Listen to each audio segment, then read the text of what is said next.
Olá, senhores. Bora aí para mais uma questão de dilatação. Olha só, considere um recipiente R, então com o recipiente de vidro ali para nós, tá?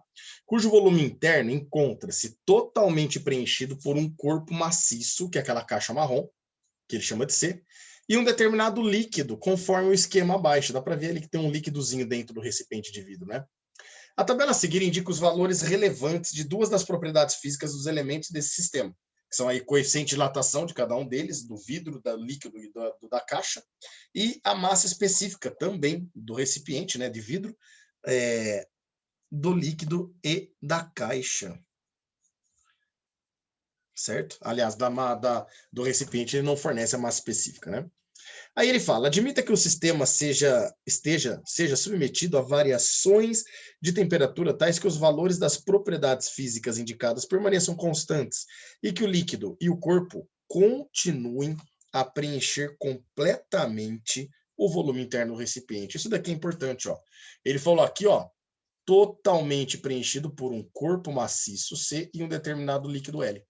E agora ele quer que com a variação de temperatura, eles e que o líquido e o corpo continuem a preencher completamente o volume interno do recipiente. Dessa forma, ele pede para a gente calcular a razão que deve existir entre a massa C do corpo e a massa M do líquido para que isso ocorra. Então, olha o que ele está falando. Ao aquecer o sistema, senhores, obviamente que o recipiente ele vai aumentar o seu volume. Então, nós vamos ter uma variação aí do volume do recipiente.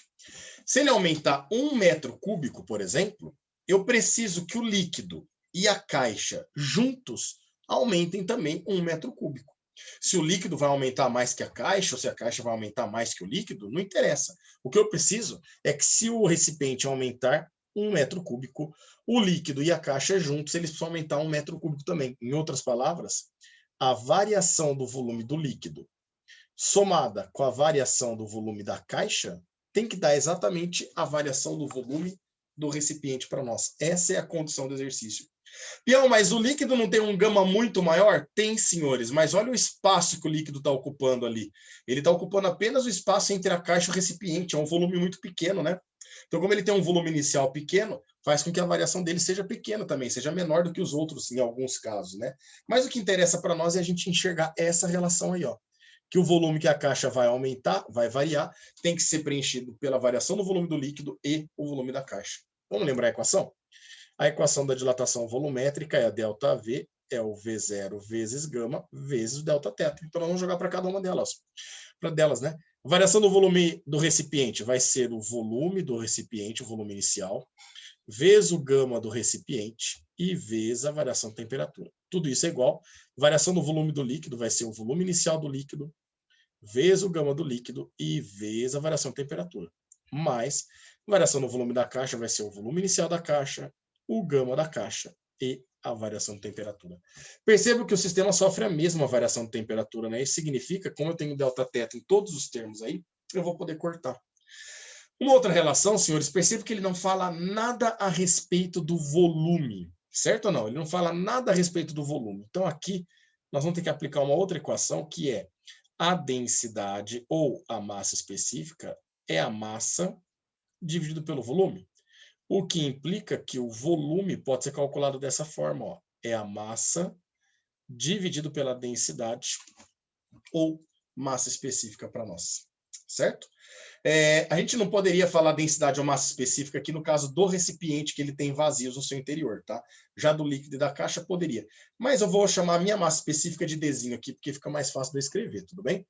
Então, olha só que bacana. A gente vai poder falar que o volume do recipiente, o volume inicial, né, do recipiente aqui, ó, o volume inicial desse recipiente era exatamente o volume ocupado pela caixa mais o volume inicial ocupado pelo líquido ao redor da caixa.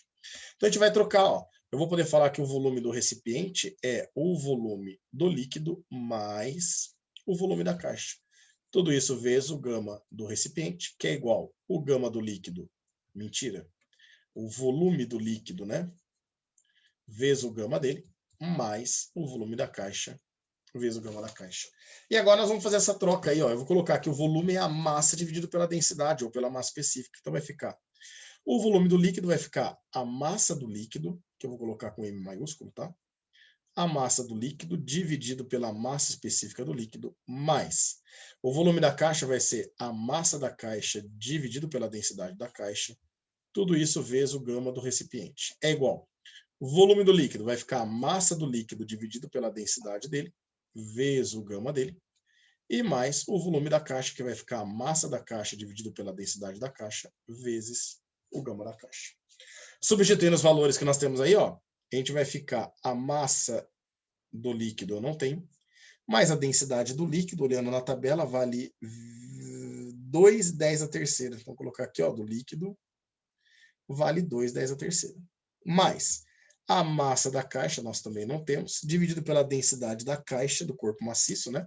Que vale 6 vezes 10 a terceira. Tudo isso vezes o gama do recipiente, que ele deu na primeira coluna, e vale 8 vezes 10 a menos 5 graus Celsius a menos 1. Tudo isso é igual a massa do líquido, dividido pela densidade do líquido, que nós já vimos que vale 2/10 a terceira, e vezes o gama do líquido, o coeficiente de dilatação do líquido vale 20 vezes 10 a menos 5, mais o da caixa.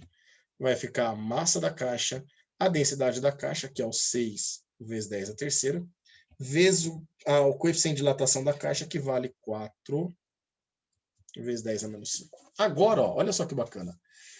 Em todos os termos, nós temos o 10 a menos 5 aqui, tá vendo? Ó? Eu posso cortar. E embaixo, tem um 10 a terceira nos dois termos aqui que dá para tirar em evidência, né? Aí ficaria o 10 a terceira aqui, cortando com o 10 a terceira de todos os outros elementos também. Dá para simplificar, né? E agora eu vou tirar o mínimo múltiplo comum entre o 6 e o 2. Então aqui, ó, o mínimo múltiplo comum entre 6 e 2 dá 6. 6 por 2 é 3, vezes o ml dá 3 ml. 6 por 6 é 1, vezes mc dá 1. Tudo isso multiplicado pelo 8. É igual. 20 dividido por 2 vai dar um total de 10 ml. E 4 por 6, se a gente simplificar, 4 por 2 dá 2, 6 por 2 dá 3. Então, a gente fica com 2/3 do mc. Aqui eu vou fazer distributivo, ó. 8 vezes 3 ml dividido por 6 e 8 vezes mc também dividido por 6. Aliás, antes eu vou simplificar, tá? Dividir por 2 aqui dá 4 e dividir por 2 aqui dá 3, que aí já fica mais fácil a continha, né? Então, a gente vai ficar 4 vezes 3 ml vai dar 12 sobre 3, que já estava lá, né? ml. Mais 4 vezes mc vai ficar 4 sobre 3, que já estava lá, mc. Igual o 10 ml mais o 2/3 de mc.